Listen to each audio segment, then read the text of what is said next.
This is WRUULP, Savannah, Georgia, 107.5 FM, WRUU.org. We are Savannah Soundings, community radio with global soul.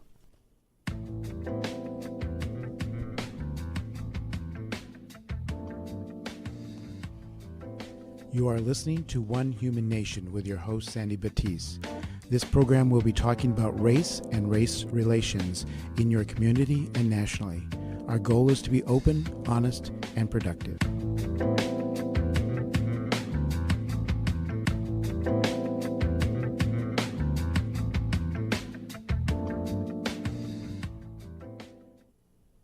Welcome to the One Human Nation Show. I'm your host, Sandy Batiste. Thank you for joining another episode, and this is show number 33. As a reminder, the purpose of this show is so we can move through a process of reconciliation in this country for us to move towards becoming one human nation. And part of this process is looking at some of the truth surrounding our history.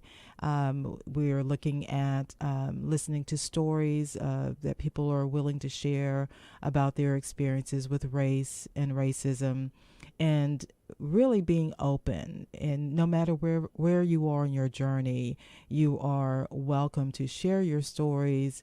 It's not about judgment, is what I want to say. It's not about thinking that, well, I don't want to say the wrong thing or be viewed a certain way.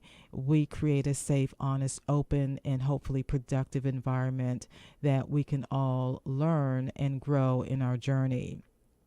And that being the case, it requires us to take a look at certain truths about our history. And it's sometimes very painful to look at what those truths are going to be. So what we're going to do on today's show is listen to some clips and talk from previous guests and talk into more details about what that means as part of our reconciliation journey. So remember that the viewpoints expressed in the following program are not necessarily those of WRUU, its license holder, or its staff. So as we get ready to think about the clips that we listen to, I want to introduce you to this whole concept of colorism. And Alice Walker, she's a novelist, and she referred to colorism as it related in the Black community impacted by slavery. And colorism is a form of intergroup classism, stratification, and it's not only limited to Black people in the United States. It infiltrates all colors, all cultures with different people of color. And to help with the reconciliation journey, there's a resource page now that's at One Human Nation website, and that's onehumannation.info. If you go to onehumannation.info and click on resources, you will see the show for today, show 33, and that's where you will be able to access more information about this topic of colorism. And so one of the ways, I think the best way to really to get a feel for this is to listen to one of the guests who was on the show previously, and she talked about this as it relates to the Latino community. So let's take a listen to Celeste. Stories about race, or when was your moment of realizing that there was such a thing called race? Yeah, I grew up in San Antonio, Texas, and so I am officially what we say in Texas. If you're of Mexican-American origin, many of us identify ourselves as Tejanos, and for me, the term is actually fairly accurate. It's not just, like maybe something indicative of a identity, that's kind of taken fruit in the past, like 100 years. But for me, it's been around for 300 years in my family. My family one line of the family came to South Central Texas in the 1700s, the 1740s, 50s, right around there. And back then, this part of the country was Mexico, well, it was Spain, actually, and there were also indigenous communities that were here, and they called this area Tejas, which actually means friend, and not in Spanish, but in that language, the original language of the people that are from this area. And it just over the years kind of morphed into Tejano. And so a lot of people are more familiar with Tejano, that term, with the music, the Tejano music, or conjunto music. And it's true, it is a term that's used to define music that has been produced primarily from Mexican Americans that combines a little bit of influence of German, the accordion, and the bajo sexto, which came from Spain, and these different influences that are Texas. So I grew up with this kind of amalgam of cultures in the city, because where I was from, it was primarily Mexican American, and where my grandparents were from and my parents grew up, that community historically was Mexican, German, Irish, and Italian, and in the 30s and 40s, and then over time became primarily Mexican American. And one of the realizations for me as a young girl, sort of about this issue of race, when I've been asked that question before, I share a story that I was maybe about 7 or 8 years old, so I was old enough to remember and old enough to kind of feel slightly embarrassed and humiliated. Like when you're a 5 or 6 year old, you're not I've been yet. there. Mine was in a food restaurant. But go on with your story. And yes. Yeah, so when you're 5, my mother would try desperately to keep me out of the sun, so I wouldn't get any darker. My family, my brother and my parents are very light-skinned, very fair-skinned, and they don't really tan, and I tan very well, so she was constantly trying to keep me out of the sun, because in Latino culture, definitely in our culture that we grew up with there in San Antonio, there's this whole issue of shades of darkness, and that, you're really wanting to promote, and when you're going to get married to somebody, you don't want to marry somebody who's darker than you. You want to marry somebody who's fair skin, or your skin color, or more fair, fairer. Right. And even so that my grandmother had very pale, my dad's mom, my paternal grandmother, very pale skin. She's what we say in Spanish, a pelirroja, so she was a redhead, strawberry blonde, green blue eyes, and she was marrying my grandfather, who was, when you took these black and white pictures, you couldn't see him, Right. He was dark, Right. They'd be like, don't take a picture at night of your grandfather because he won't come out, Right, right. And he wouldn't really smile all the time either, so he really wouldn't come out. Right. And I remembered my mother saying this as a little girl. There's a term in Spanish called prieta, which basically means it's a very crude way of saying somebody is very dark. Don't go out there; you're going to get prieta. And these issues of shade and darkness, that's one aspect that I was very conscious of in it.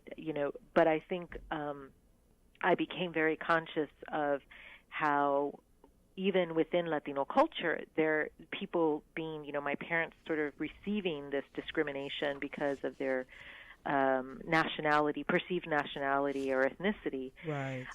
They themselves were also discriminatory. I had there was a young man who was a close friend of mine. I think I was in 7th or 8th grade, and he was like a year or two older than me. And we had a lot in common. We read the same books. We watched the same movies. We listened to the same music. And I really kind of had, I liked him so much. I think I was too young to really understand if I had a crush on him, but I liked him. He was I respected him a great deal. And he had asked me, once, oh, do you mind if I come over to your house? It was a Saturday, and he's like, hey, why don't I come over and we can, hang out, and I'd like to, meet your family, because we'd been friends for about a year, and he came over to the house, and he's mulatto. He's a Afro-Latino. And this term for me, I was like, oh yeah, and I knew I had met his mom and I had met his dad, and so I had, for me, I was like, yeah, there was mom and his dad, and his dad was African American, his mom was Latina, was Mexican, and he came over to the house, and I was inside waiting for him, and I had told my dad, hey, my friend's coming, we're going to hang out, he's going to bring some books, and I've been wanting you to meet him, and he's like, okay. And when my dad opened the door, my dad looked at him and just said, what the F are you doing here, N? And I was in shock. And I felt horrible for my friend, because I had seen him walking up the sidewalk to our house, and he, had brought some books and some, he just was looking really very excited about coming. Right. And when my dad said that, I just saw like his whole demeanor just fall, like just crestfallen, And I was so angry at my father, and then my father just closed, he was speechless. And then finally he said, I'm here to see Celeste, and he says, my dad just closed the door, and I asked my dad, I was like, how could you say that? Like, what are you, and my dad said, I don't want any ends in this house. You're not letting him come in this house. Wow. And Celeste. I had never, for me, I could, it was like I didn't even know this person that was talking to me and saying this to me. So I grabbed the tea that I had made and the sandwiches I made, and I said, well, I'm going to go outside on the porch then, and I'm going to hang out with my friend, Right. And when I went out there, he was crying. It was horrible. It was horrible, Sandy. He was just crying, and I had never seen him. He was sobbing. Yes. I had never seen him. And I just, I was like, I'm so sorry. I mean, there was nothing I could say. It was just, what can you say? What There's can you say? I mean, it had happened, and you couldn't say, well, you misunderstood what happened. It's like there was no misunderstanding that. No. And I just said to him, I said, I'm really sorry. I had no idea that my dad was going to react that way. And I said to him, I was like, I would have never invited you over if I thought my father was going to react that way, Right. And I said, I didn't know that about my father, and he just kind of shook his head, and he was like, it's not your fault, and he said to me, he goes, I was going to ask your dad if I could take you out on a date, if I could take you to the movies, And he's like, I just really like you. And then I started to cry because I was like, well, I really like you too. And I might have said something like, I don't care what they say, and I meant it, Right. But he was a very respectful young man, and he just said, no, Celeste, you're not going to go against what your parents are saying. You don't know what you're saying. He goes, you're young, and I'm not going to disrespect your family, and Right. I just remember sitting there thinking to myself, we have a saying in Spanish, que caballero, like how gentlemanly was that, like he was Right. so respectful, even though my father had treated him so disrespectfully, So we sat there on the porch for a while, and then he left, and, we actually he didn't really talk to me that much after that, and I don't blame him, but when my mom got home, because my mom wasn't home at that time, when my mom Right. got home, she knew I was very upset because I was very upset with my father, and she's like, well, what happened? And I told her what had happened, and I was expecting my mom to, get mad at my dad, because my Right. mother was always very, like, welcoming to people to our home. And what she said was, well, why did you do that? And then she's like, why would you say something like that to his face? If you want to think that way, that's fine, but you shouldn't be saying that to his face. And then she looked at me and was like, why did you invite him, Wow.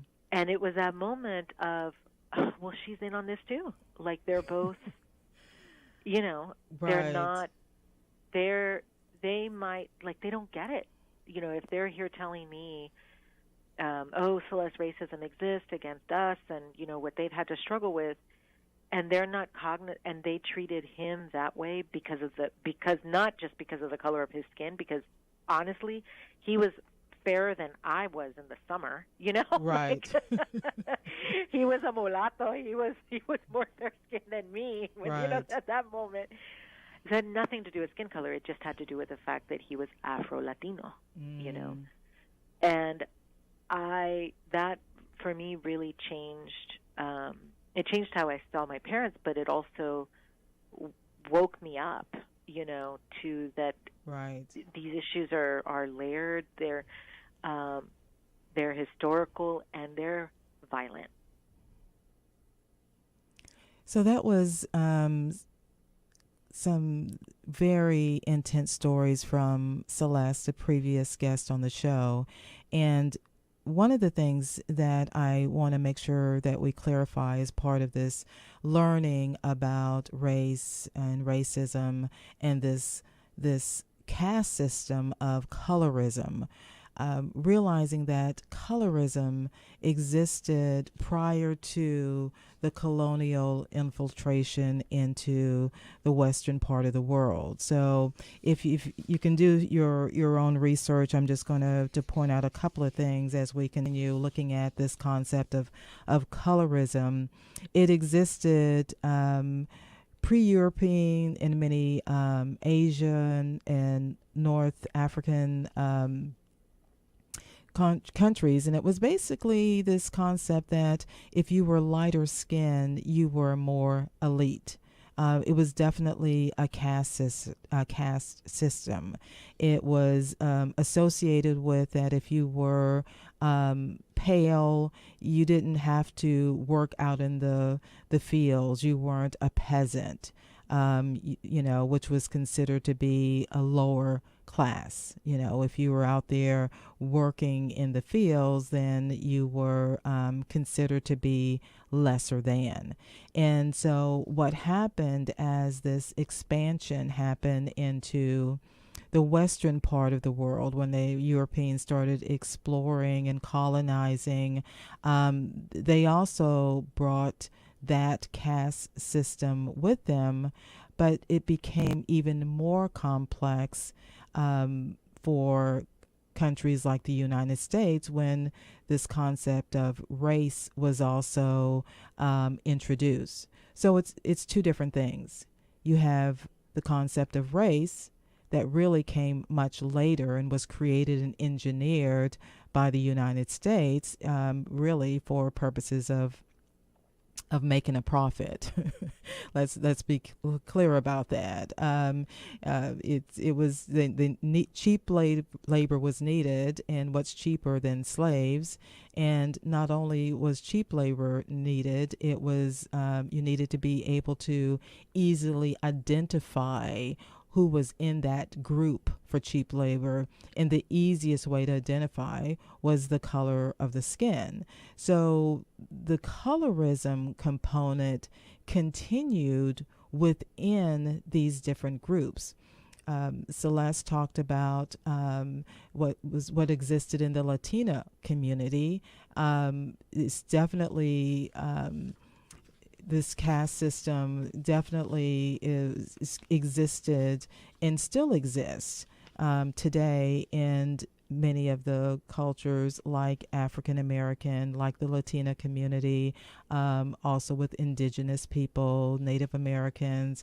This caste system, when I started doing the research and really looking at how this created an elite group.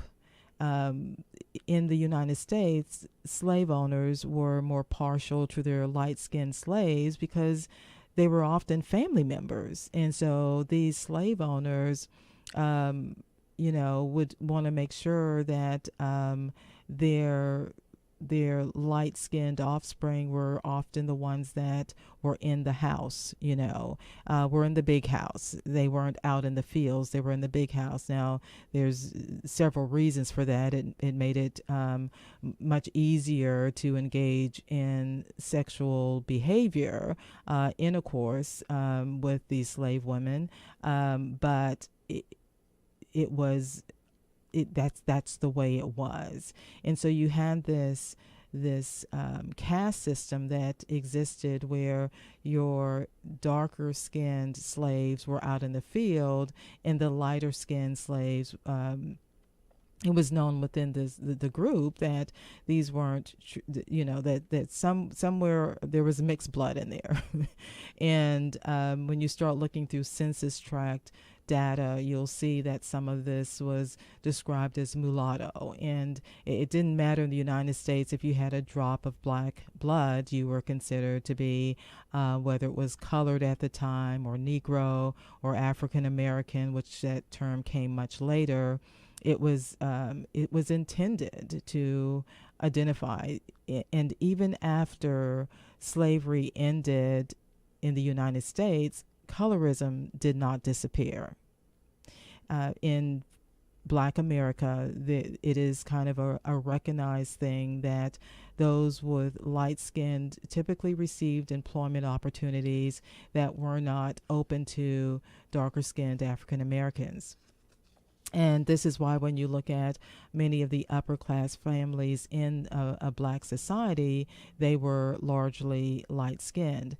Now that has changed over time, but there was such a thing administered called the brown paper bag test to determine if fellow blacks were light enough to socialize with.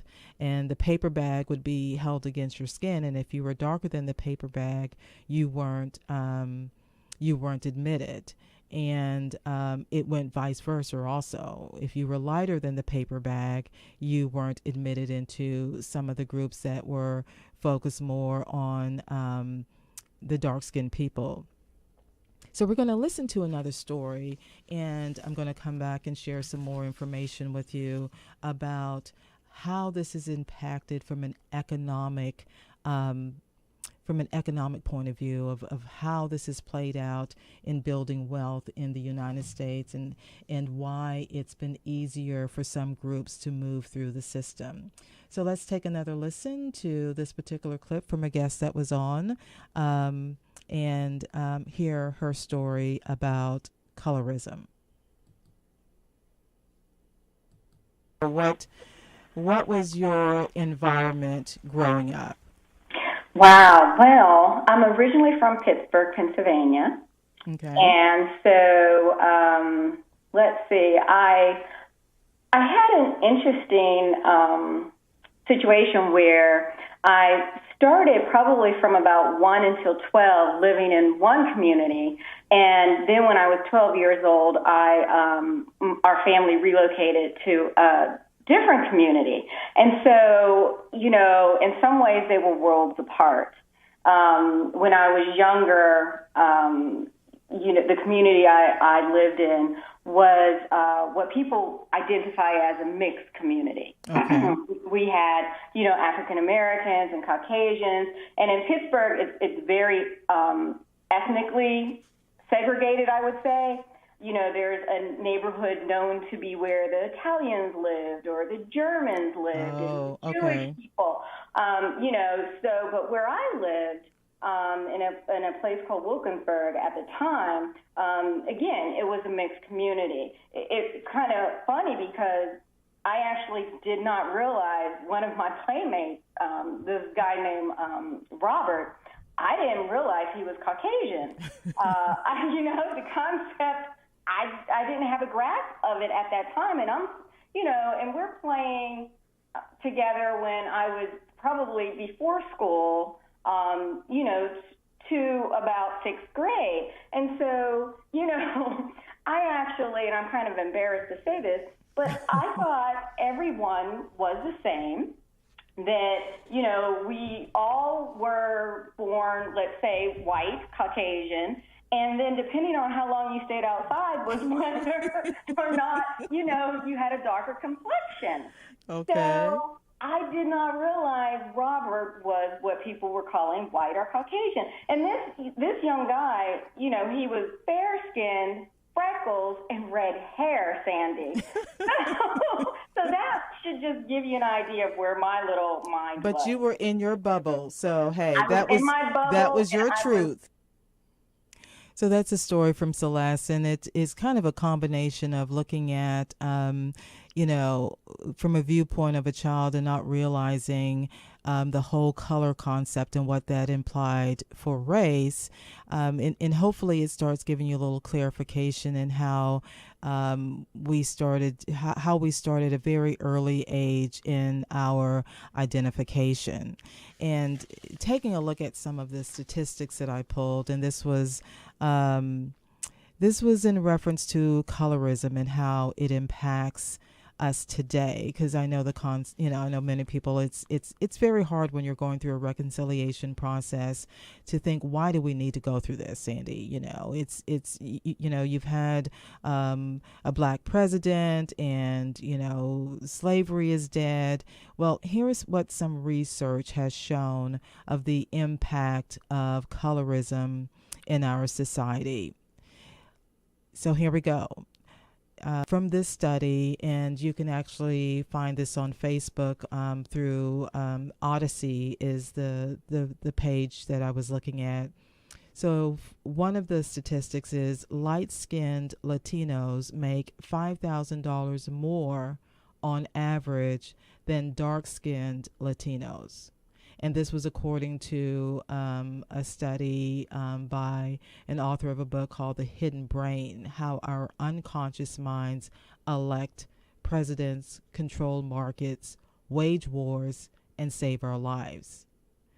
And this is why it's important not only to know where you are internally with any unconscious bias. That's why it's important to take the implicit association test that's also associated with color. Do you have a preference for someone's skin color separate from the race issue? But do you feel more comfortable around people that are more light-skinned or dark-skinned? And this is even within a particular group like African Americans. Is there a preference? Do we have some unconscious biases that are impacting? If we were in a position to hire someone, are we going to hire someone that is more light-skinned or dark-skinned? There was another study done by Villanova University where more than 12,000 African-American women in prison in North Carolina, and this is what they found from these women that they reviewed. They found that lighter-skinned black women received shorter sentences than their darker-skinned counterparts. There was additional research that was done by a Stanford psychologist, Jennifer Eberhardt, and she found that darker-skinned black defendants were 2 times more likely than lighter-skinned black defendants to get the death penalty for crimes involving white victims.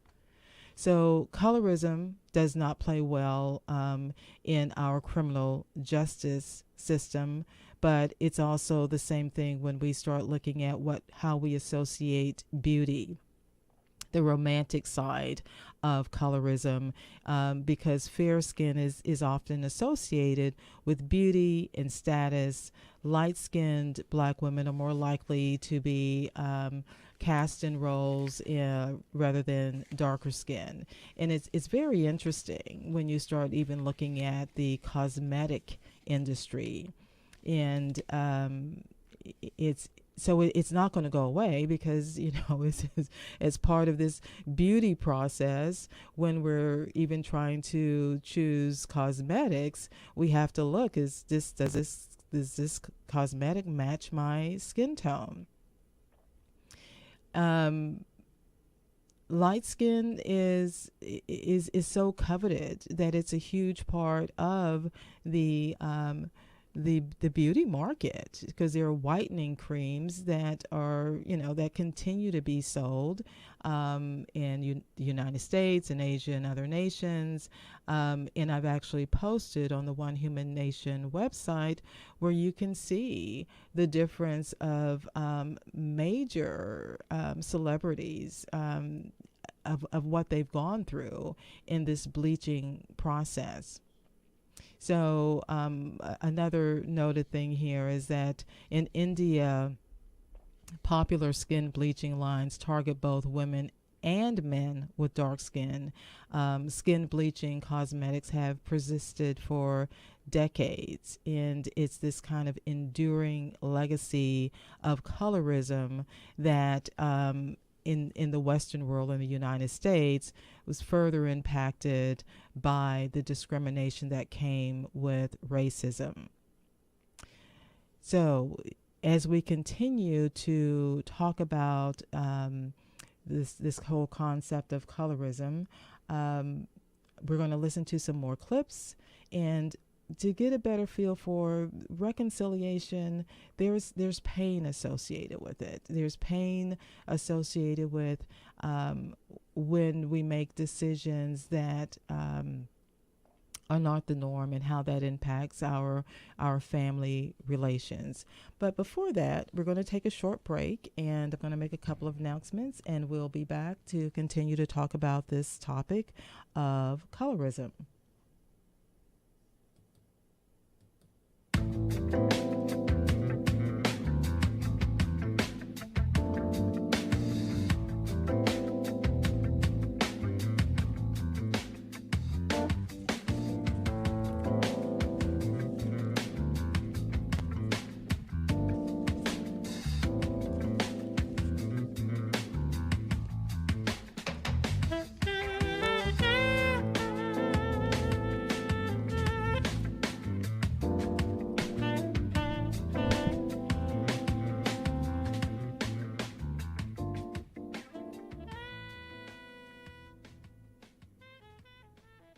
If you enjoy our programming on WRUULP, please support the station with a donation. As an individual, you can give any amount, become a basic station member, or become a serious fan of the station. To check out membership rates and to donate to the station, go to www.wruu.org/individual and select to donate monthly or subscribe to an annual membership. Again, to donate, go to the station at www.wruu.org/individual and select to donate monthly or subscribe to an annual membership. Thank you for listening to and supporting WRUULP. The Jewish Educational Alliance hosts the exhibit The Art of Art Quilting, showcasing the use of fabric, thread, and quilting to create the illusion of three dimensions, presented by the art quilters of the Low Country at the JEA in November.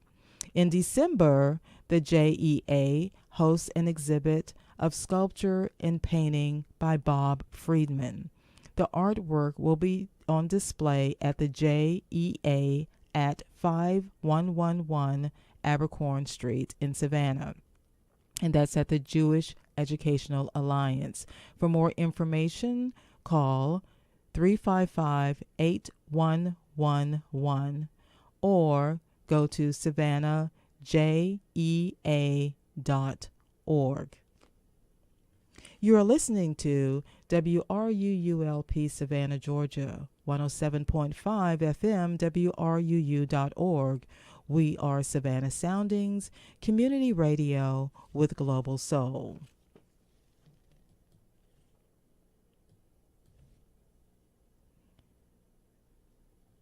So thank you for tuning into this episode of the One Human Nation show.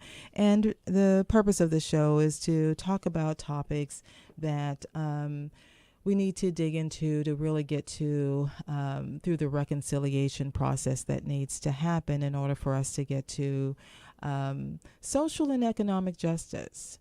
And it's a process of looking at truth. It's a process of healing and reconciling and just coming to terms with how do we get here, and why are these topics still important, and how does it impact us today, and how can it be stopped from going from generation to generation.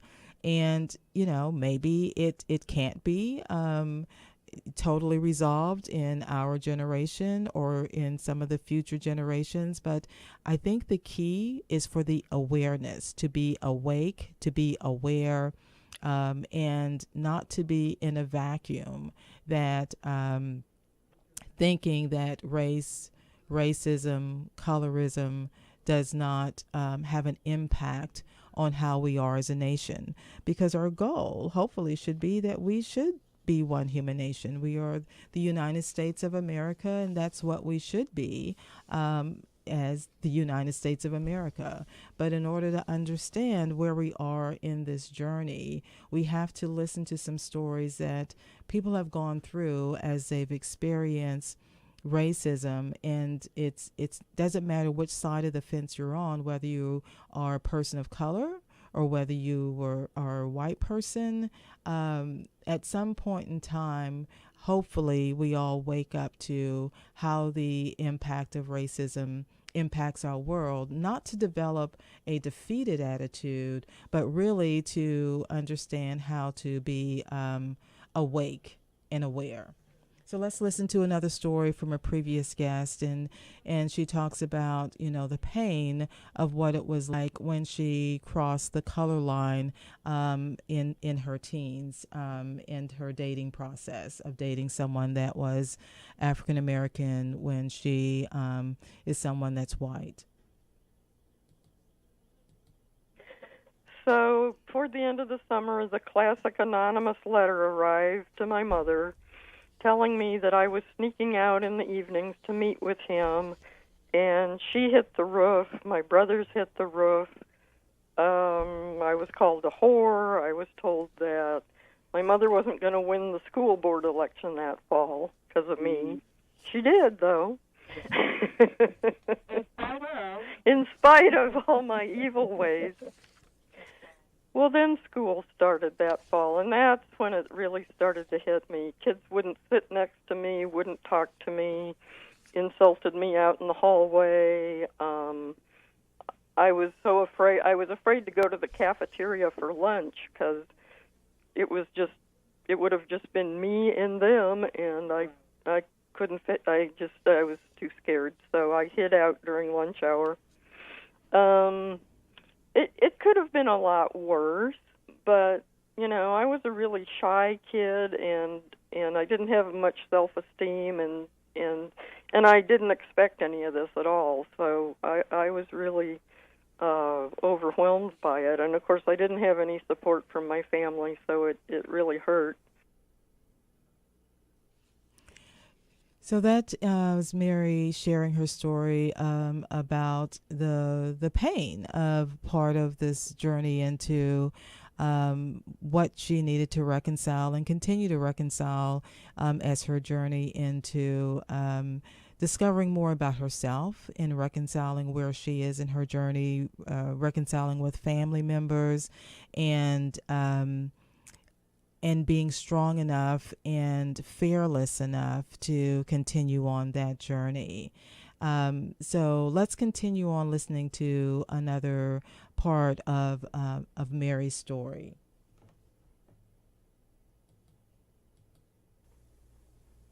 Well, I want to interject that there are still people in Iowa City to this day who are calling me a whore for having gone out with my African American boyfriend. And I know who some of them are. Not everybody, but there are a few who that's my claim to fame in Iowa City. Okay. What about your relationship with your mom? Well, that was always very difficult. She died in 2004, I believe, and there were many, many issues other than that one that pulled us apart, and she mellowed some over the years. I think she finally got over that piece of it. She might have even been proud of me, although she never said that. But she and I had a lot of differences, so it was very difficult. And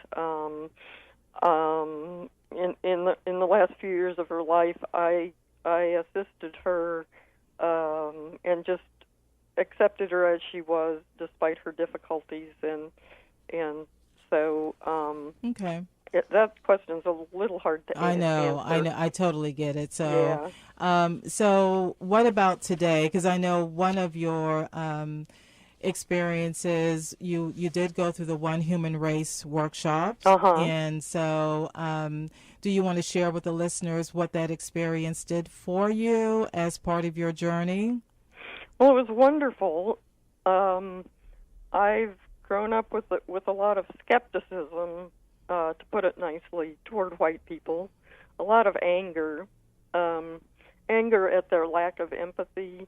Had they gone through enslavement, Jim Crow, segregation, lynching, and the denial of dignity, rights, and education, how do they think they would feel?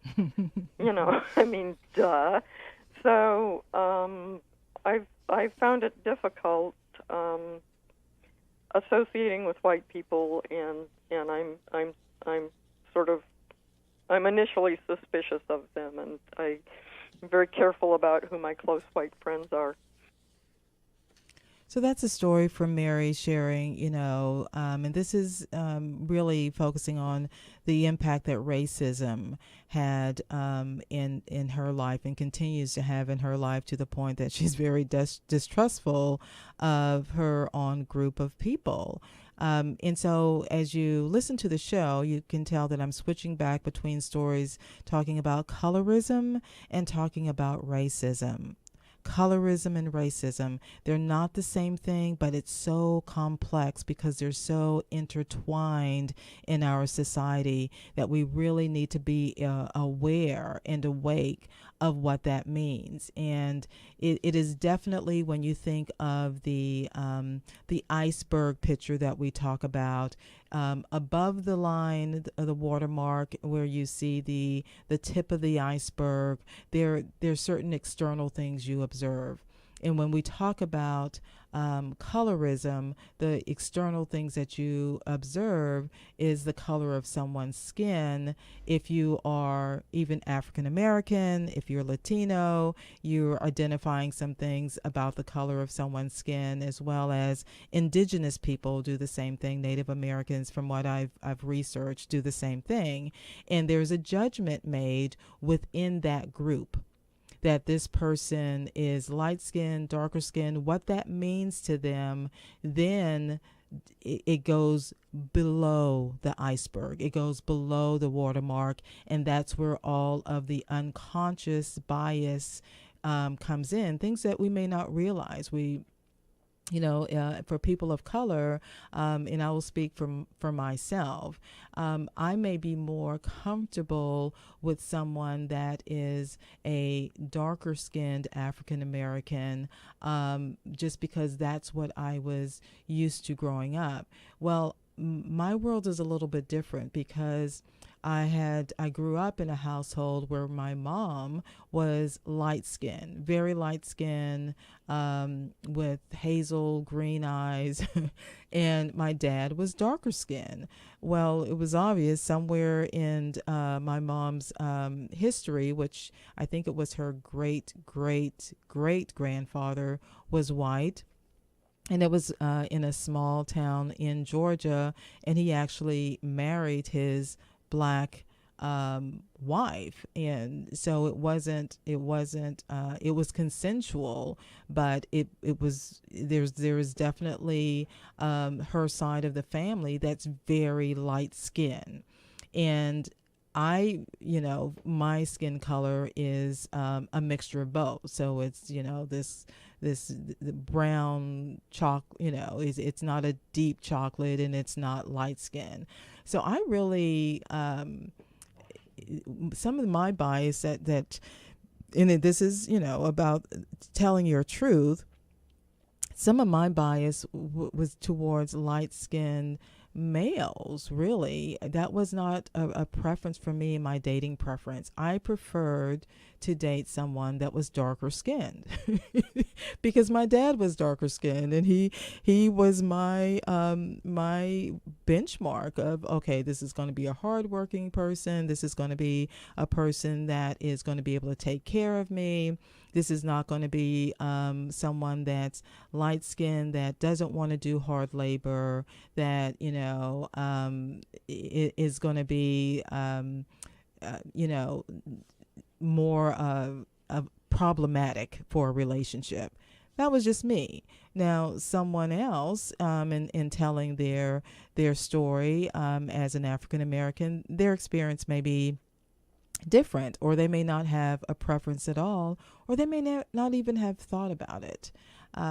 But the question is still there. And that's the thing about reconciliation, about racism, colorism, as well as getting into sexism, with a lot of the women that are coming forward speaking their truth in power about sexual assault. When you start looking at that, there's also the breakdown into how it impacts people of color, as opposed to white people that are now coming to the forefront with that. And I'm going to touch base about that in a little bit more detail in a few minutes. But I thought it was interesting. I came across this article because I did a little research about indigenous people, because it's not a group that I am as familiar with as we start looking at this whole colorism. I am aware that the horrendous inhumanity done to indigenous people that tried tremendously hard to fit in with the European culture. And if you go back and take a look at the history of this, as far as how they changed how they dressed, and trying to dress more European in their suits, and it was about survival. They did everything they could to be acceptable to this European culture coming in, to no avail. It's that's a whole nother part of our history that we have to really reconcile with. But it does, the colorism does have an impact within the indigenous culture. And so when you do the especially when you take a look at the trauma for Native American women, it appears that they're even more likely to be raped. And the problem is, a lot of it's not even part of the statistics. They do have some data that they've been able to research, that 1 in 3, or the likelihood of 1 in 3 Native Americans would be raped or assaulted, which is like 12 times the national average. And it goes on to this particular article, and it's from a group called Sovereign Bodies, that specifically has posted some of the research of what it's like to be identified as a dark-skinned Native American, and the difference that places on them within their society, what that looks like in their caste system. So when you start taking a look at colorism within different cultural groups of color, that's a whole nother part of our subculture that is part of our internal journey that we need to go through. And that's for people of color, but also for white people to be aware that this exists, because there is an impact on you also. And you may not think of it in terms of race, but start thinking and taking a look at when you see advertisements and on television or what's displayed in your doctor's office. If they have pictures, the people in the pictures, are they lighter skinned people, darker skinned people? I think we're getting better as a society how we're bringing in the mix, but that doesn't mean the trauma, the wound is not there. That does not mean that there is healing that that needs to happen. So as we start getting to the end of today's show, as we get to the point that we need to start doing some wrap up, there is another clip that we're going to listen to, and it's in reference to really how to start facing some of your some of the experiences that you've had, and how to go about reconciling with it. And this is how to do this in a way that you're not judging yourself or feeling like other people are going to judge you. So we're going to listen to another clip from one of our previous guests, Teresa, as she shares her story and being aware and awakened to how she felt about color of skin and race. I went to a black high school. I was part of a magnet program there, and I found out a lot of things there, which was interesting, but I wasn't really aware of my bias until after I graduated, and I spent some time with my uncle in Burkina Faso. And because I was staying longer than expected, I got some jobs while I was there. I was really horrible at all of them. Each and every one of them. The deal was that there were certain jobs that they had to hire Americans for, and there weren't that many Americans in Ouagadougou. So anyway, I found myself doing warehouse inventory for the government accounting office. And that meant that at 20 years of age, I was sent on a minibus with a crew of around 5 Burkina workers every day to this giant warehouse with no air conditioning. And I was supposed to write down all the inventory numbers on everything. And that was going okay until we came to the air conditioners. Okay. And the air conditioners were stacked in this enormous block that was higher than my head. It was like a house-sized block of boxes of air conditioners. And I looked at that and I thought, there is no way that I can see the numbers on all of those boxes, right? Because most of the numbers were facing inward and they were buried in this giant mountain. So, I looked at the guys and I tried to talk with them. I was learning French, and French was not their first language, so we kind of barely had a language in common. And as usual, they told me just to sit down and they'd take care of it, and they would call me when they needed me. And that's what they mostly did because, obviously they didn't really need my help. Right. So I sat there for a little while. I had no idea what they were doing. And after a while, they called me over. It's like, okay, we're ready for you now. And one guy crawled up on top of this house-sized block of air conditioners, and he was a tiny little guy. I mean, he was shorter than I was, maybe 100 pounds, probably 40, but looked 70. He had lost more than one finger to various accidents. And this guy, he crawled up on top, and he reached down his hand, and he just looked at me. And I just looked at him. I didn't take his hand. I just stood there and hesitated. Yeah, it was a tough moment. And then it got way worse because he looked at me with just this look of compassion. And so and just to clarify before you continue, Teresa, it was because the person that was reaching down to you was African. He was black. He was black. He was male. He was different from me in every possible way. Okay. Every possible way. And I didn't know what he was planning for me, right? Right. So it wasn't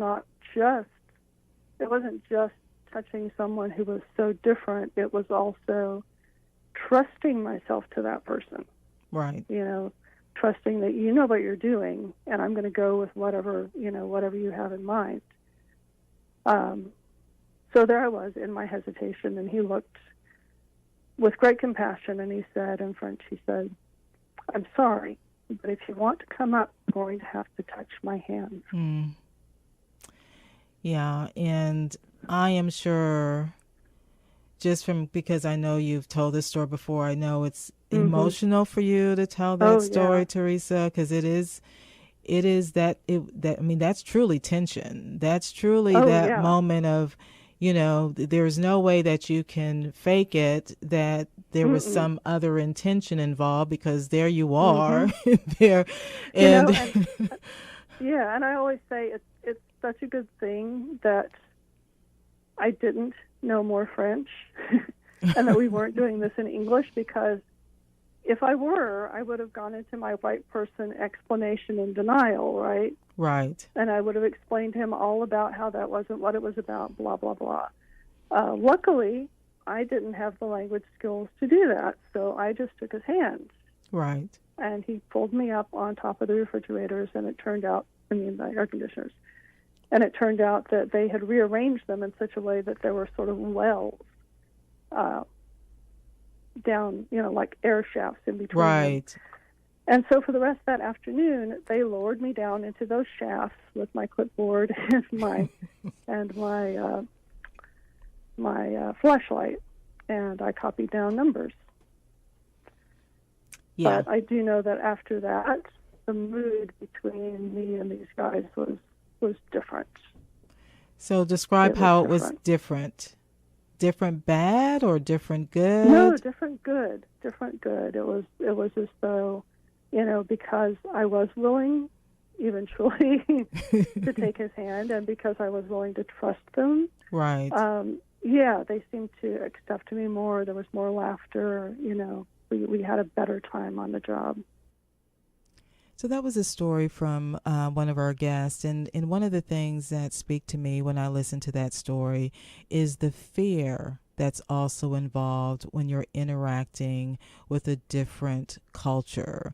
And for this particular guest, it was that moment of having to trust someone that was so different from you, that to move through that, it takes courage. And I think that's one of the things that we have to embrace as part of the reconciliation journey, and the tension that it creates is that it's not going to be comfortable. It's not going to be, oh yeah, we should all do this because it's the right thing to do. There is going to be resistance in making that change, and some of it goes to such a deep level within inside of ourselves of what our basic instinct is going to be when we're faced with a situation that we consider to be harmful. It's kind of the fright and the flight syndrome. What you want to escape that experience. You want to protect yourself. You want to be safe. So as we come to the end of today's show, I do encourage you to take a look at the website, onehumannation.info, and look at the resources posted for this show, which is show 33. And remember, the viewpoints expressed in the preceding program were not necessarily those of WRUU, its license holder, or its staff. As we prepare to wrap up today's show and get ready for the next show coming up with Troy Stoner, entitled Sound Limit, I encourage you to continue to look within yourself, to look around your community, see what you can do to be a part of the solution, but also, take care of yourself.